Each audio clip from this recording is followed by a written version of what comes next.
Ancheri baby വധക്കേസിൽ മന്ത്രി M മണി സമർപ്പിച്ച വിടുതൽ ഹർജി കോടതി തള്ളി. തൊടുപുഴ അഡീഷണൽ സെഷൻസ് കോടതിയുടേതാണ് വിധി.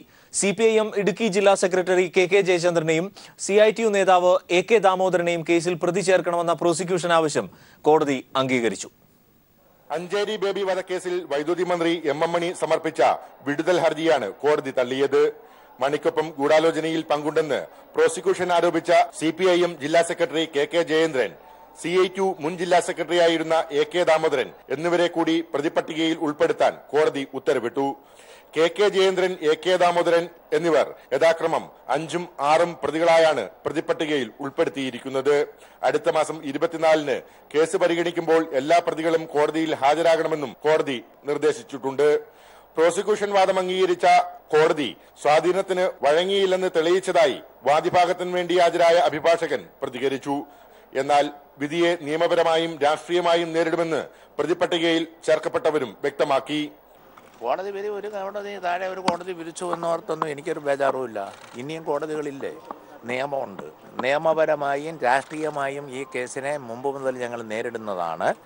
ഇനിയും ഞങ്ങൾ നേരിടും എന്ന കാര്യത്തിൽ യാതൊരു സംശയവുമില്ല. കോടതി വിധിയുടെ വിശദാംശം പരിശോധിച്ചതിന് ശേഷം നിയമവിദഗ്ധരുമായി ആലോചിച്ച് ആവശ്യമായ നടപടികളിലേക്ക് വരും. പിന്നെ കേസ് നേരത്തെ തന്നെ രാഷ്ട്രീയ പ്രേരിതമായി ഉണ്ടാക്കിയൊരു കേസാണ് എന്ന് വ്യക്തമാണ്. അതിന് രാഷ്ട്രീയവും അതോടൊപ്പം തന്നെ നിയമപരമായി നേരിടുമെന്നുള്ള കാര്യം നേരത്തെ തന്നെ ഞങ്ങൾ വ്യക്തമാക്കിയിട്ടുള്ളതാണ്. അത് ആ നിലയിൽ തന്നെ മുന്നോട്ട് പോകും. 2012-ൽ എം മണി നടത്തിയ മണക്കാട് പ്രസംഗത്തെ തുടർന്നുണ്ടായ കേസിലാണ് സുപ്രധാന വിധി ഉണ്ടായത്. News bureau, Idukki. ഗവൺമെന്റിന്റെ സഹായം ഒന്നുമില്ലാതെയാണ് നിയമ പോരാട്ടം നടത്തുന്നത് എന്ന് മന്ത്രി എം മണി.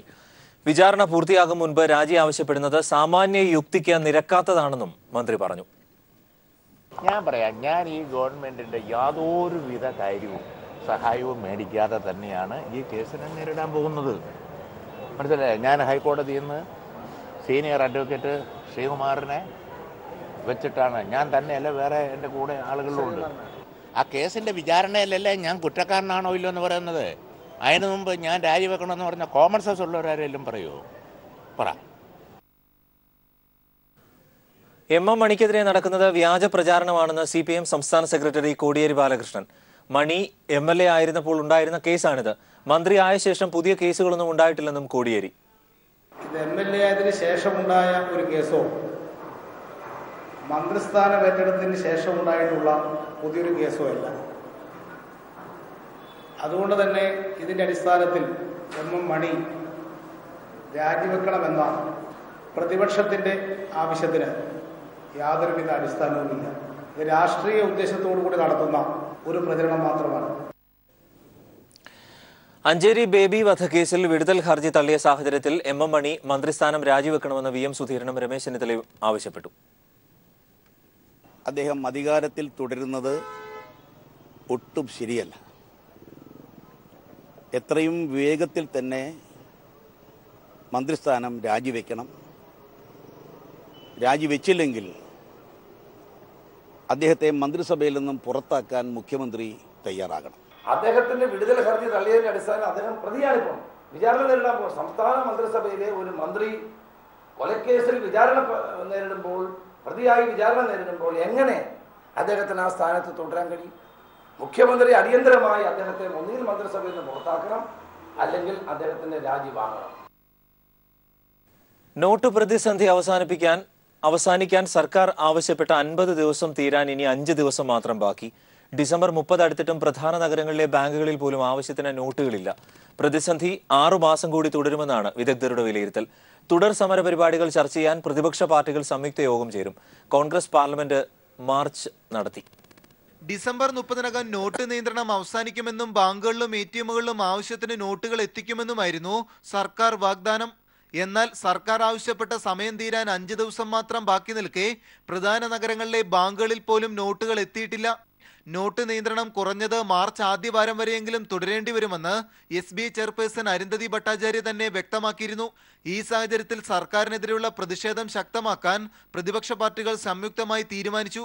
തുടർ സമരപരിപാടികൾ ചർച്ച ചെയ്യാൻ പ്രതിപക്ഷ പാർട്ടികൾ ഒന്നടങ്കം 27-ന് ദില്ലിയിൽ യോഗം ചേരും. Mamata Banerjee, CPM general secretary Sitaram Yechury എന്നിവരും യോഗത്തിൽ പങ്കെടുക്കും. ഇതിനിടയിൽ 2 ലക്ഷം രൂപയിലധികം കറൻസി വഴി നടത്തുന്ന എല്ലാ ഇടപാടുകൾക്കും നിയന്ത്രണം ശക്തമാക്കാൻ ധനമന്ത്രാലയം തീരുമാനിച്ചു. ഇനി മുതൽ 2 ലക്ഷത്തിന് മുകളിൽ കറൻസി വഴി ഒറ്റത്തവണ നടത്തുന്ന ഇടപാടുകളെല്ലാം ആദായനികുതി വകുപ്പിന്റെ അനുമതിയോടെയാകണം. അതേസമയം സഹാറ ബിർള ഗ്രൂപ്പിൽ നിന്ന് പ്രധാനമന്ത്രി നരേന്ദ്രമോദി കോടികൾ കോഴ കൈപ്പറ്റിയെന്ന ആരോപണത്തിൽ സ്വതന്ത്ര അന്വേഷണം ആവശ്യപ്പെട്ട് കോൺഗ്രസ് പാർലമെന്റ് മാർച്ച് നടത്തി. എന്നാൽ ധീരമായ തീരുമാനങ്ങളിൽ നിന്ന് സർക്കാർ ഒളിച്ചോടാറില്ലെന്നും സ്റ്റാർട്ടപ്പുകൾക്കും പുതിയ വ്യവസായങ്ങൾക്കും ഡിജിറ്റൽ ചൂടുവയ്പ് പ്രചോദനമായെന്നും പ്രധാനമന്ത്രി നരേന്ദ്രമോദി മുംബൈയിൽ പറഞ്ഞു. ഡിസംബർ 30-നകം നോട്ട് പ്രതിസന്ധിക്ക് പരിഹാരമാകില്ലെന്ന് വ്യക്തമായ സാഹചര്യത്തിൽ പ്രതിപക്ഷ പ്രതിഷേധങ്ങൾക്ക് ഇനി സർക്കാർ എന്ത് മറുപടി നൽകും ഡിസംബർ 30-ന് ശേഷവും എന്നാണ് കണ്ടറിയേണ്ടത്. ക്യാമറാമാൻ ഗോപി കടവല്ലൂരിനൊപ്പം Manushankar, news bureau, Delhi.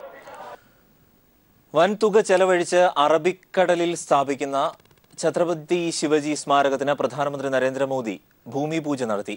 Mumbai marine ഡ്രൈവിൽ നിന്ന് 1.5 കിലോമീറ്റർ അകലെ അറബിക്കടലിലാണ് 3600 കോടി ചെലവിട്ട് സ്മാരകം നിർമ്മിക്കുന്നത്.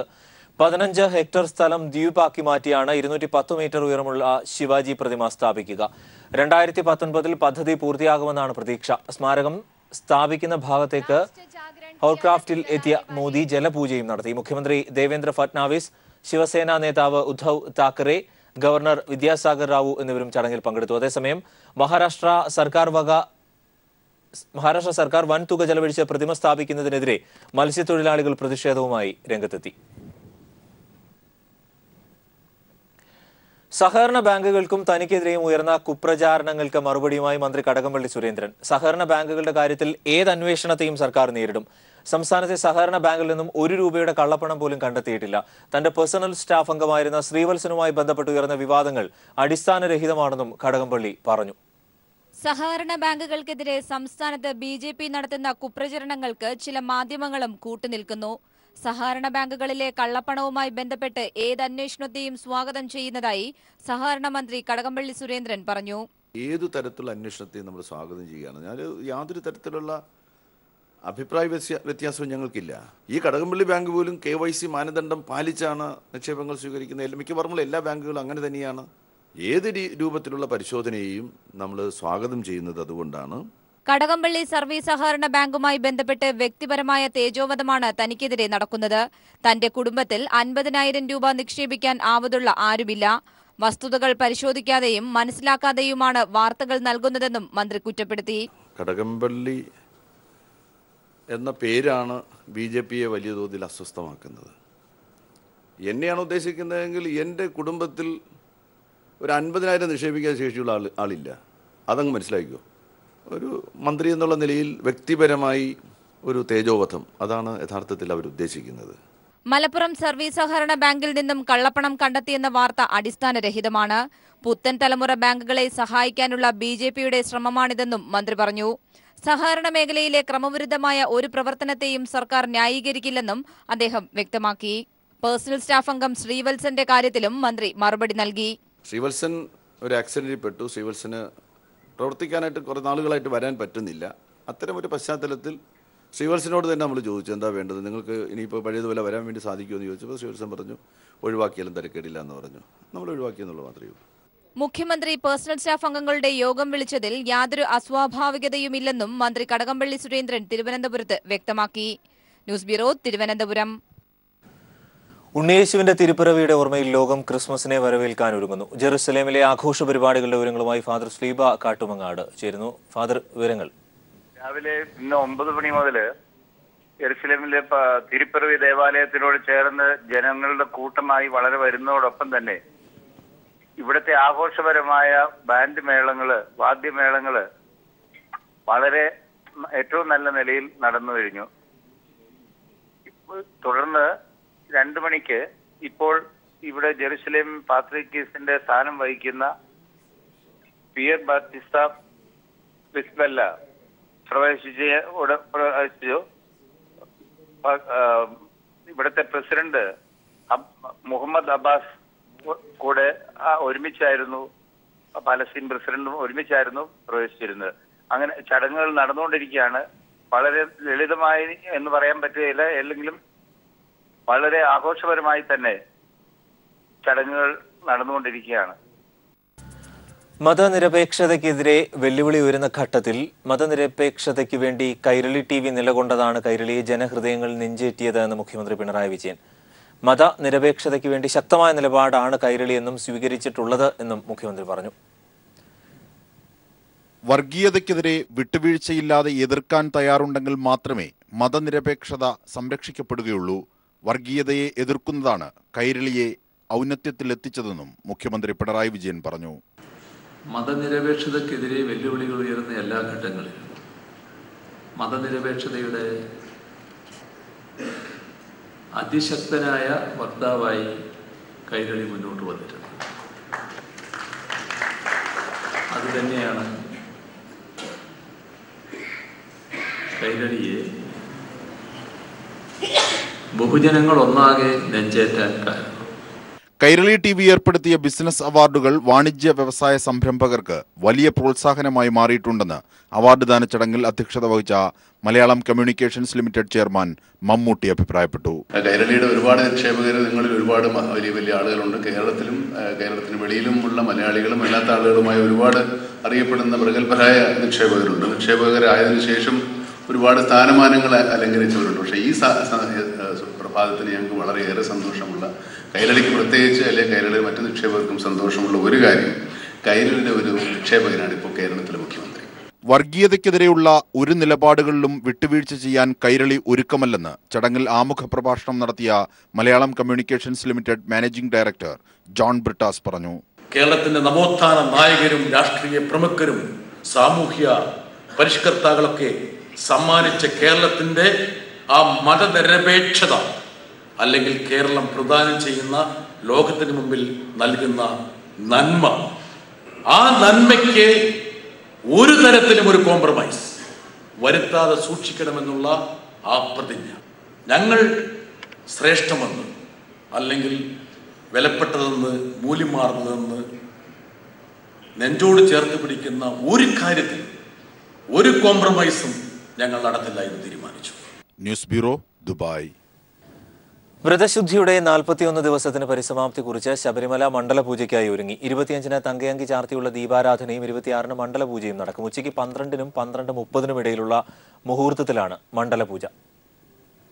41 ദിവസത്തെ മണ്ഡലകാലത്തിന് പരിസമാപ്തി കുറിച്ചുള്ള മണ്ഡലപൂജ 26-ന് നടക്കും. ഉച്ചയ്ക്ക് 12-നും 12:15-നും ഇടയിലുള്ള മുഹൂർത്തത്തിലാണ് മണ്ഡലപൂജ. മണ്ഡലപൂജയ്ക്ക് മുന്നോടിയായുള്ള എല്ലാ ഒരുക്കങ്ങളും സന്നിധാനത്ത് പൂർത്തിയായി വരുന്നു. തന്ത്രി ഖണ്ഡര് രാജീവർ. മണ്ഡലപൂജ ഈ ഡിസംബർ 26-ാം തീയതി ഉച്ചയ്ക്ക് 12-നും 12:15-നും ഇടയിലാണ് നടക്കുന്നത്. അതിന് മുന്നോടിയായിട്ടുള്ള ഒരുക്കങ്ങളൊക്കെ ആരംഭിച്ചു കഴിഞ്ഞു. ഡിസംബർ 25-ന് തിരുവിതാംകൂർ മഹാരാജാവ് നടക്കി വെച്ച തങ്കയങ്കി ചാർത്തി ദീപാരാധന, അതൊരു വിശേഷാൽ പൂജ തന്നെയാണത്. 22-ന് ആറന്മുളയിൽ നിന്നും തിരിച്ച തങ്കയങ്കി ഘോഷയാത്ര നാളെ പമ്പയിൽ എത്തിച്ചേരും. തുടർന്ന് സന്നിധാനത്തെത്തിക്കുന്ന തങ്കയങ്കി ചാർത്തിയുള്ള ദീപാരാധന നടക്കും. 26-ന് രാവിലെ 10 മണിയോടെ മണ്ഡലപൂജയ്ക്കുള്ള ചടങ്ങുകൾ ആരംഭിക്കും. അന്നേ ദിവസം ഉച്ചയ്ക്ക് മണ്ഡലപൂജയ്ക്ക് ശേഷം രാത്രി ഹരിവരാസനം പാടി നടയടയ്ക്കും. തുടർന്ന് മകരവിളക്ക് പൂജകൾക്കായി 30-ന് വൈകിട്ട് 5 മണിക്ക് നട വീണ്ടും തുറക്കും. News bureau, Sabarimala.